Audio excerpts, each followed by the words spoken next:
తాకట్లో ఉన్న బంగారాన్ని విడిపించి ఆ రోజున మార్కెట్ ధర కట్టి మిగిలిన డబ్బును మీకు అందిస్తుంది కొమ్మూరి గోల్డ్.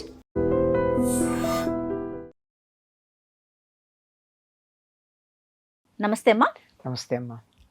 అమ్మ, భగవంతునికి మనం ఒక ప్రత్యేకమైన సమయాన్ని కేటాయించుకుంటాం. ఆ సమయంలో పూజ చేసుకోవటం, ఉదయం సాయంత్రం ఇట్లా ప్రత్యేకమైన సందర్భాలను కూడా కొన్ని పెట్టుకుంటాం. వాటిల్లో కొన్ని కాలాలు అంటే ప్రదోష కాలం అనేది కూడా ఒకటి మనం ప్రత్యేకంగా పెట్టుకుంటామమ్మా. ఆ టైంలో మనం ఎక్కువగా పూజ చేయాలని చెప్పి దీపం పెట్టాలని, దానికి ఉన్న మహత్యం ఏంటమ్మా? రోజుకి 4 కార్డినల్ పాయింట్స్ ఉంటాయమ్మా.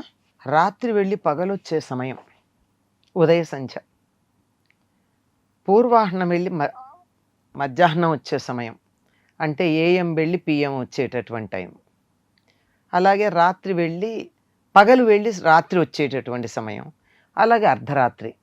ఇలా దరిదాపుల్లో మనం చెప్పుకోవాలంటే కొంచెం అటు ఇటుగా ఉదయం 6, మధ్యాహ్నం 12, సాయంకాలం 6, రాత్రి 12 దరిదాపుల్లో.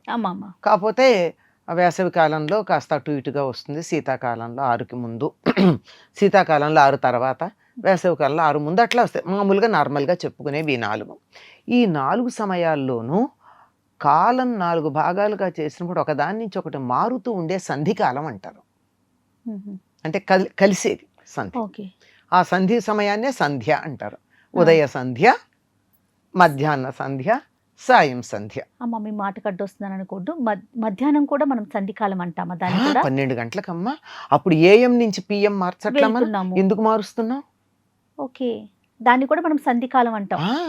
సంధ్యావందనం చేసేవాళ్ళు ఉదయం మధ్యాహ్నం సాయంత్రం చేస్తారు. ఓకే ఓకే, సంధ్య అంటే సంధికాలం. అలాంటిది సాయం సంధ్య. ఉదయ సంధ్య ఏమో రాత్రి నుంచి పగలకు వస్తామని కనుక చీకట్లోంచి వెలుగులోకి వస్తూ ఉంటాం, ఆహ్లాదంగా ఉంటుంది.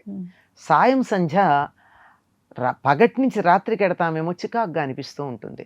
మీరు గమనించండి, రోగులు కానీ చంటి పిల్లలు కానీ ఉంటే సాయంకాలం అయ్యేటప్పటికి కొద్దిగా వాళ్ళకి రోగులకేమో చికాకు అనిపించటం, పిల్లలు ఏడవటం, పేచీ పెట్టడం. అంటే 24 గంటలు ట్యూబ్లైట్ వెలుగులో ఉండే పిల్లల గురించి కాదు చెప్పేది, సహజంగా ఇంట్లోకి వెలుగు వచ్చేటటువంటి చోట ఆ సమయంలో చికాకుగా ఉంటుంది. ఆ చికాకు నుంచి మనం బయటపడాలి అంటే ఇంట్లో కొద్దిగా ధ్యానం చేసుకోవడం మంచిది. ఇది లౌకికంగా మనకు చెప్పుకునేటటువంటి విషయం. దీన్ని జానపదులు ఏం చెప్తారంటే, గోవుళ్ళు ఇంటికి వచ్చేటి వేళ, పక్షుళ్ళు గూటికి చేరేటి వేళ అని చెప్పి ఆ సమయం అట్లా ఉంటుంది. పక్షులన్నీ గూటికి వస్తూ ఉంటాయి, ఆవులన్నీ ఇళ్ళకు వస్తూ ఉంటాయి.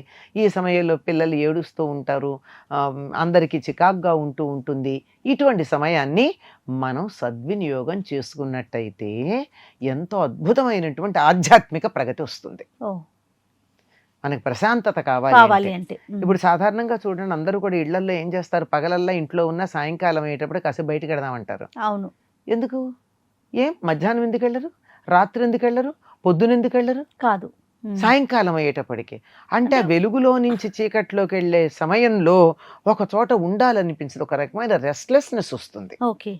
ఆ రెస్ట్లెస్నెస్ ఏదైతే ఉందో, అంటే ఒక యాక్టివిటీ ఉంది, ఆ యాక్టివిటీని పాజిటివ్గా మార్చుకోవడం కోసం దేవుడి దగ్గరికి వెళ్ళి గుడికి వెళ్ళి దీపం పెట్టుకోవడము, ఇంట్లో దీపం పెట్టుకోవడమో, లేదా ఇంట్లో కాసేపు ధ్యానం చేయడమో, పూజ చేసుకోవడమో, సద్గ్రంథాలు చదవడమో ఏదో ఒకటి కనుక చేసినట్టయితే ఈ అలజడి ఏదైతే ఉందో ఈ యాక్టివిటీ ఎనర్జీగా మారుతుంది.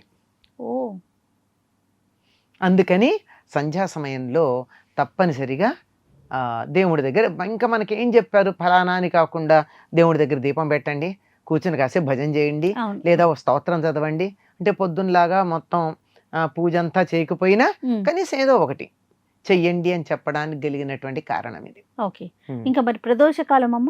ప్రదోషం అంటే సాయం సంధ్య, దోషము అంటే రాత్రి, ప్రదోషము అంటే రాత్రికి ముందు కాలం.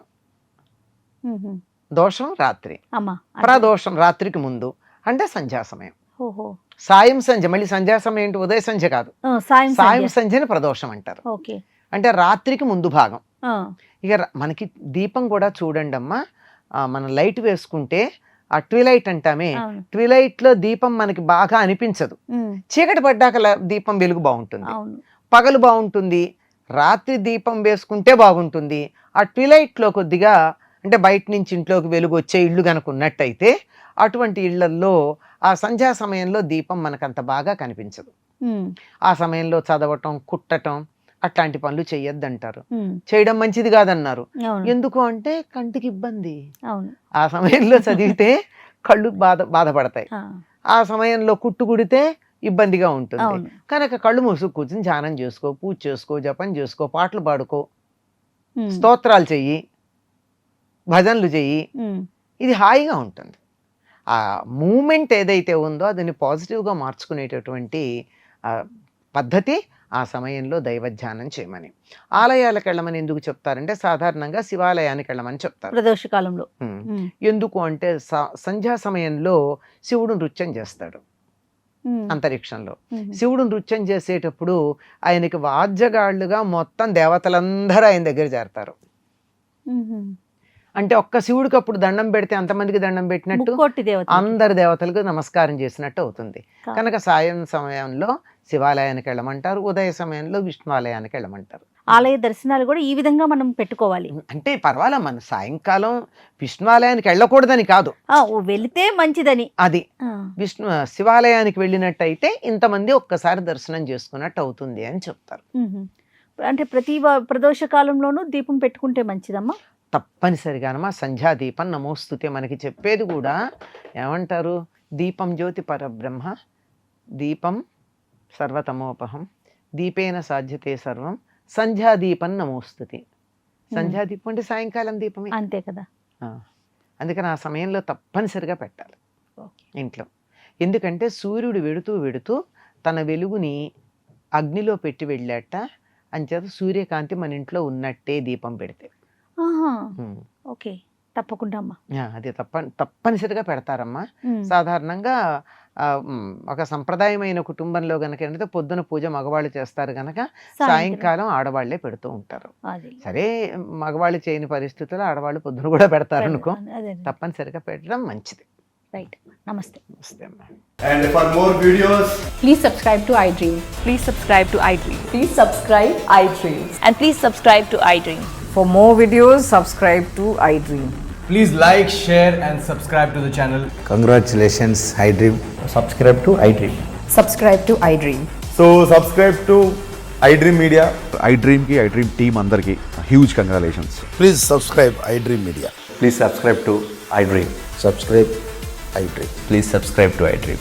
iDream అంటే నా కళల ఛానల్ సబ్స్క్రైబ్ చేసుకున్న నోరు తిరుగుతలేదు, మీరైతే గంట గుర్తు కొట్టండి. For more such videos, please subscribe to iDream. Subscribe to iDream. Please subscribe to iDream. Please subscribe iDream Media. Please do subscribe to iDream. Please subscribe to iDream Media. For best entertainment and information, please subscribe iDream. And don't forget to subscribe to iDream.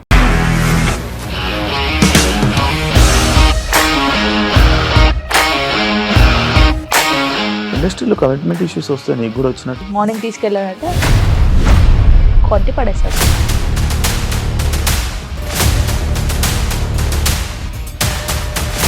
ఒక్కళ్ళు కూడా చూడలేదు ఈ cinema అని చెప్పడానికి కూడా చాలా ధైర్యం కావాలి. అది నిజం కదా, దాంట్లో ధైర్యం ఏంటి? నెక్స్ట్ డే ప్లేట్ మార్చేస్తే తప్పు కదా. As of now, we are comfortable this అని నేను అనుకుంటున్నాను. రష్మిక గారిది మీది ఒకే ఊరంట కదా.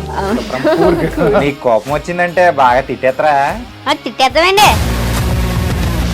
నిజంగా గేమ్ ని ఎలా చేంజ్ చేయగలిగారు? ఏపీఎస్ఎఫ్సి వాళ్ళకి 6 నెలల్లో నేను 6 లక్షలు కట్టా. బిజినెస్ చేయాలనుకుంటే it is as difficult as riding a tiger.